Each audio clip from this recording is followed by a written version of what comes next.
Bonjour à tous et bienvenue dans Itinéraire Bretagne. Cette série est consacrée aux races animales bretonnes. Vous l'aurez compris, dans cet épisode, on va s'intéresser plus particulièrement aux porcs blancs de l'Ouest. Alors avant de voir la manière dont ils sont élevés ici en plein air, je vous propose d'en découvrir un peu plus en regardant leur carte d'identité.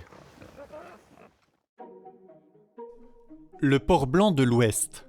L'histoire de ce cochon commence en 1958 avec la fusion du normand et du cranais. Mais à partir des années 60, on veut améliorer la fécondité des truies. Alors on introduit en France d'autres races de cochons, provenant d'Allemagne notamment, croisées avec les races locales. Forcément, l'effectif des blancs de l'Ouest baisse drastiquement. Mais la race est sauvée grâce à quelques éleveurs ayant refusé d'introduire ce cochon allemand dans leur cheptel. Et bien leur en a pris, car ce cochon bien présent en Bretagne est particulier. Ce qui frappe d'abord, ce sont ses oreilles qui couvrent les yeux et se rapprochent du groin, empêchant les animaux de bien voir. Sa robe est légèrement rosée, sans tache. Sa queue est droite et non en tire-bouchon, contrairement au cochon traditionnel. Mesurant entre 1,5 m au garrot pour les femelles et 1,10 m pour les mâles, il peut peser entre 350 et 400 kg. Aujourd'hui, on compte 174 porcs blancs de l'Ouest. Peu nombreux, car cette race croît lentement, produit beaucoup de gras et ne s'adapte pas à l'élevage en bâtiment. Elle doit être élevée en plein air.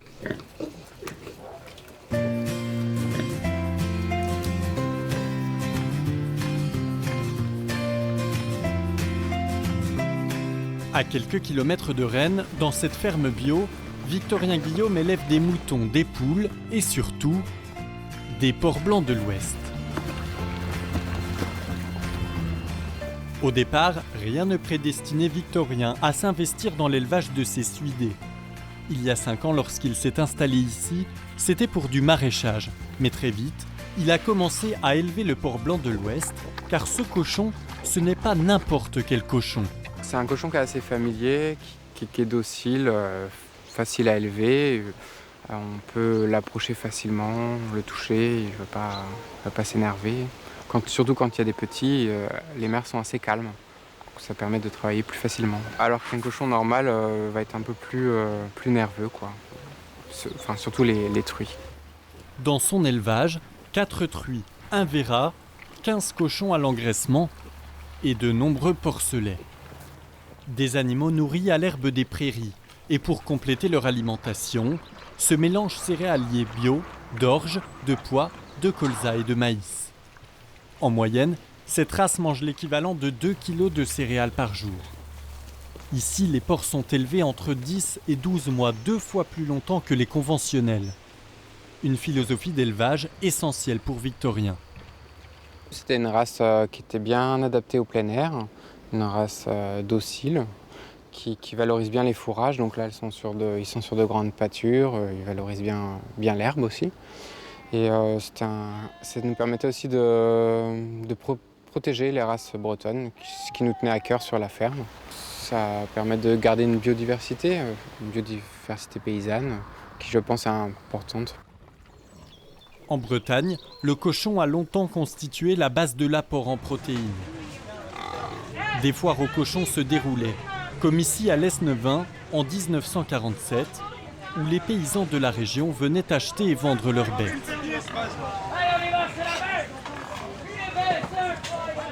Et le porc blanc de l'Ouest est aussi réputé depuis toujours pour ses qualités gustatives. Cette race locale est parfaitement adaptée à la production de charcuteries cuites comme le jambon de Paris. C'est aussi la seule race de porc dont la graisse contient des acides gras polyinsaturés. Pour les fervents défenseurs des races locales, il était donc essentiel de préserver le porc blanc de l'Ouest. Nous sommes avec Clémence Morinière, bonjour. Bonjour. Vous êtes donc la coordinatrice de la Fédération des races de Bretagne. Alors un mot d'abord sur cette fédération, en quoi ça consiste? Alors la fédération, elle rassemble 11 associations de races locales, donc autant la bretonne pie-noire que la coucou de Rennes, que le porc blanc de l'Ouest. Et donc cette fédération, elle a pour but d'œuvrer à la promotion, la communication et toutes les actions autour de la sauvegarde et du développement des races locales. Par exemple, le porc blanc de l'Ouest, Quelles actions concrètes vous menez? Alors par exemple pour le Port Blanc de l'Ouest, on a beaucoup œuvré pour que cette race soit connue à la fois du grand public, mais à la fois aussi des professionnels, parce que dans le monde agricole, cette race-là, elle est très très minoritaire, et il y a très peu d'éleveurs de toute façon de cochons en plein air en Bretagne.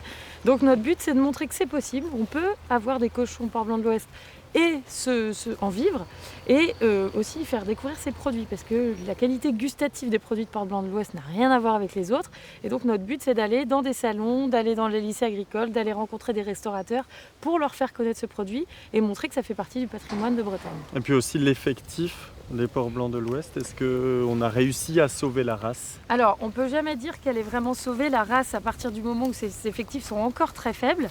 Dans les années 70, quand on a commencé à se dire qu'il fallait faire quelque chose, on était à peu près à 700 femelles. On est descendu au premier moment du programme de sauvegarde à peu près 170 femelles, et puis ça a continué à décliner. On est tombé jusqu'à 70 femelles dans la race en tout, donc on peut dire dans le monde, quoi. Et en fait, justement, depuis 2013, heureusement, les effectifs augmentent. Aujourd'hui, on est encore en statut de race menacée d'abandon. Elle n'est pas sauvée. Elle n'est pas sauvée du tout, mais elle est par contre en voie de développement, en voie de progression aujourd'hui. Merci beaucoup Clémence Morinière, et c'est la fin de cet épisode d'Itinéraire Bretagne que vous pouvez retrouver comme tous les autres sur notre site internet. Merci beaucoup de nous avoir suivis, à bientôt.